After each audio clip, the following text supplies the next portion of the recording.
Whilst winter officially starts on the 21st of December, I'm making this video now because the UK has already had snow and it literally feels like we're in the depths of winter already, which naturally means it's time to read books that best fit the season. This year I've made videos on books to read in spring, summer and autumn, which I will link down below if you want to watch. So I'm finishing off the seasonal quartet by giving you 7 perfect books to read in winter. If you haven't seen me before, hello, hi, I'm Katerina, welcome to the channel, it is lovely to see you here. I make new videos every Tuesday chatting about books, and if that's something you're into, why don't you consider subscribing? And that being said, let's get into the video. Kicking off the list, the first book I have fits this season so well, and that's Eileen by Ottessa moshfegh. This is a psychological thriller set in the 1960s, and it revolves around a young girl working as a secretary at a boys' prison. And even with this weighty job aside, she is struggling living at home under the roof of her alcoholic father. She therefore fantasizes often about leaving her hometown until one day a new counselor joins the prison, which ultimately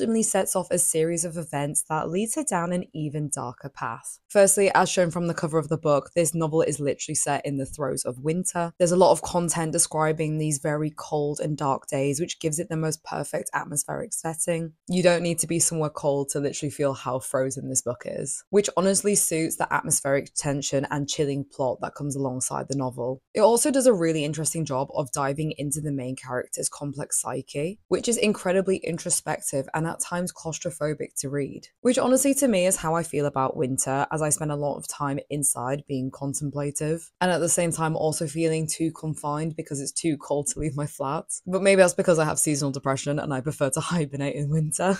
But honestly, this book is such a compelling read because it's just packed with so much suspense. So if you want a book that's an exciting escape from the dreariness of winter whilst also embracing the cold, then this one is definitely for you. Moving on, another fantastic book that's also set in the snowy season, which is perfect to read for this time of year, is Small Things Like These by Keegan. This story is set during a particularly hard-hitting winter in a small Irish town in the 1980s, and the story unfolds in the lead up to Christmas, and we follow a coal merchant who is very much a good father and devoted to his family, and one day whilst delivering coal, he stumbles upon a very dark hidden secret by the local covenant, and the knowledge of this secret very much challenges his moral compass as well as the town's silence on the matter, leading him to personally decide if he can question the beloved Catholic Church. As mentioned, this novel is set around Christmas, which makes it very fitting for this time of year. Even the movie starring Cillian Murphy literally just came out a few weeks ago, so even they know that it's a perfect film for winter. There's a lot of messaging in the book in terms of kindness and morality in harsh times, which is how I would describe Christmas. It very much feels like a festive beacon amongst this bleak, frozen environment. It's a time of giving and spending time with those who you love and being selfless and empathetic. It's also a time for kindness and moral courage and the impacts of small actions, hence the title of the book. And I just feel like reading this at Christmas just takes it to like a whole new level. And having this very cold winter setting honestly just enhances the immersion of the reader for this novel, because it feels like you're actually there. It feels like you're the main character in his shoes and you're having to decide what to do amongst this cold environment. And this is a very emotionally heavy novel, and I feel like feeling like you're there just honestly just adds like a whole new layer to the book. And this is a very emotionally heavy book, so to feel like you're amongst the characters there just honestly adds like a whole new layer of depth. Because for you as a reader, you then contemplate what you would do in that situation and how you would act and how you would judge yourself, the actions of others around you. And nothing screams winter more than being introspective and reflecting. Another book that definitely had me reflecting a long time after I finished it was Our Wives Under the Sea by Julia Armfield. This novel focuses on a woman whose wife has been stuck in a submarine for many months on end during a deep sea mission. However, when her wife finally returns, she is a very different person. She is almost like a shell of her former self. And we're alongside this main character as she's trying to reconnect with her. But ultimately, we find that her wife has changed in more ways than one when she returns. I would say this book is very thick with themes of transformation but also isolation, and I think that definitely mirrors the season of how isolating and lonely and cold that winter can be, as this is how our main character feels for the majority of the book. She feels like she's been abandoned and just basically devoid of warmth and life, which to be honest is how I feel in the winter. Like in the UK we have no sun or plants for like 5 months, so everything just feels very barren and alien, like life itself has just abandoned the planet and we're just waiting for spring until it all returns. Also, with the theme of transformation in the book, I feel like that's also very fitting for winter. Looking out the window and scenes that were once colourful and rich have almost been stripped back to black and white. It feels very eerie and surreal, and there's this great sense of loss that is very prevalent in the book as well. This unexpectedly came one of my favourite books that I read last year, and I think that you should also read it too because it is a solid one and you'll be thinking about it long after you finish it. Moving on to my next book that also examines the loss of a previous world is The Road by Cormac McCarthy. This is a dystopian read that focuses on a father and son attempt to survive a post-apocalyptic world after it was burnt down by an unknown disaster, and we essentially follow them for months on end trying to navigate this new landscape. This is a harrowing tale of survival where each day is a fight against cold, starvation, and the violence from other survivors. This book was actually one of my favourites that I read this year, and I actually read this book in August.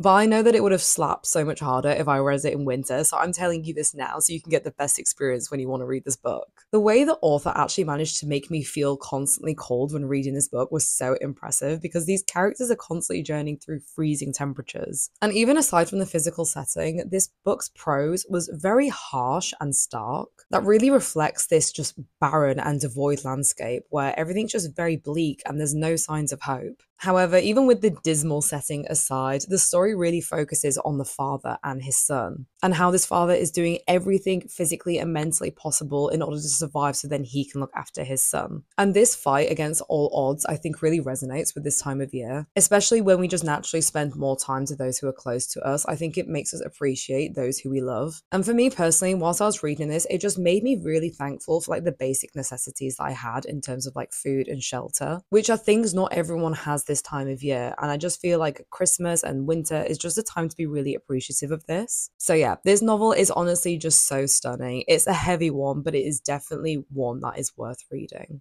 The fifth book on my list, which I think is perfect for winter, is the timeless classic The Catcher in the Rye by J.D. Salinger. In this book, we follow a very dissatisfied teenager wander through the streets of New York City after he was expelled from his school. And this leads him down a very introspective rabbit hole where he's navigating through the notions of adolescence and identity. He's deeply cynical, yet also very vulnerable, and we essentially journey with him through this inner turmoil and existential crisis. This book for me was genuinely a deep dive into this boy's struggle for genuine connection as he goes through experiencing this change from childhood to adulthood and just confronting the loss of his innocence. And not only this being set in a snow-covered New York makes it the perfect backdrop, the whole novel is really an introspective look into his loneliness and dissatisfaction with the world. And I think it invites readers to reflect on their own experiences growing up and finding meaning, because it looks at personal growth and the complexities in feelings and emotions that also comes with this time of year. And I don't know about you guys, but for me personally, I do the most reflecting on myself and like the past year and what I've done in like always in December, winter time. Probably because it's coming to the end of the year, so you kind of just like look back naturally on the year you've had. But I tend to like reread my old journal entries, I go through my social media and I just look at other things that I've done and I see that how I've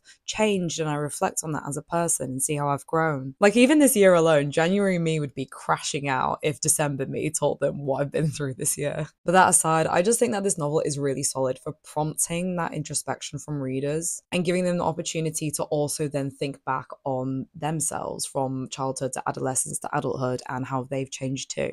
In a similar vein, another book that also focuses on connections with others is All the Lovers in the Night by Meiko Kawakami. This is a Japanese contemporary novel that follows a young woman who is a freelance proofreader. And we find out that she has always struggled to make meaningful connections throughout her life. The story follows her solitary existence and showcasing how difficult it is for her to make relationships, along with her internal struggles of loneliness, addiction, and just the desire for meaningful and significant relationships with others. I feel like it's quite common for introspective books on male loneliness, but not really for female. And I'm not sure if that's just an issue with society not taking female loneliness seriously, but it was genuinely comforting to read a book from a woman's perspective about her struggle to always be on her own. It's a very melancholic and quiet story, and I feel like it's just very fitting for how these long winter nights can feel. There's a lot of beauty and peace in being alone, but it can also be very difficult and oppressive. And it very much sheds light in the struggle in making connections in a world world that feels very cold and unforgiving, which I feel like is very fitting for this time of year, because if you don't really have people that are close to you, Christmas can feel like an incredibly lonely time of year. And I feel like this book is just great because not only is it set in winter, so there are literal descriptions of the season, but it has great commentary on loneliness and the desire for connection, especially during the colder months. And finally, the seventh and final book on my list is Crime and Punishment by Fyodor Dostoevsky. Nothing screams winter literature than Dostoevsky. I feel like you can only really read his books during this time of year. This novel follows a struggling former law student who is wandering around the streets of St. Petersburg in Russia, and he commits an act of murder as he believes himself to be above the conventional moral law. We then follow this main character in his tumultuous journey of crime, including subsequent internal struggles and a chase of the police. For me, nothing screams winter more than psychological warfare and existential angst, and this book just has all of that. This novel doesn't just explore crime, but it delves into so many topics, including religion, morality, justice, philosophy, ethics, and so much more. And I feel like reading this whilst you're confined inside during these long winter nights is like the perfect time to reflect on this sort of content. I read this book in the middle of January this year, and I generally couldn't think of a more bleak and perfect time to pick this book up. So much so that I'm actually wanting to read another Dostoevsky book this coming January, because I just think it's the best time to brood and reflect. His writing and prose is just so matter of fact and blunt, and also so depressing, that I just generally feel like this is the best time of year to fully lean into that.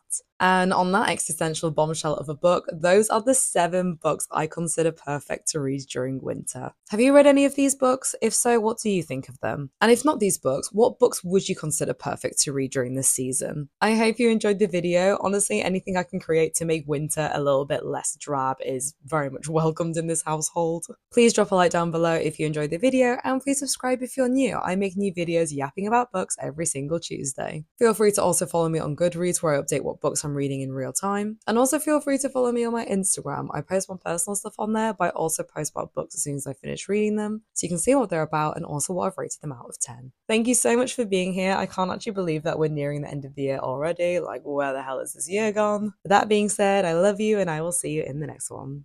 Bye!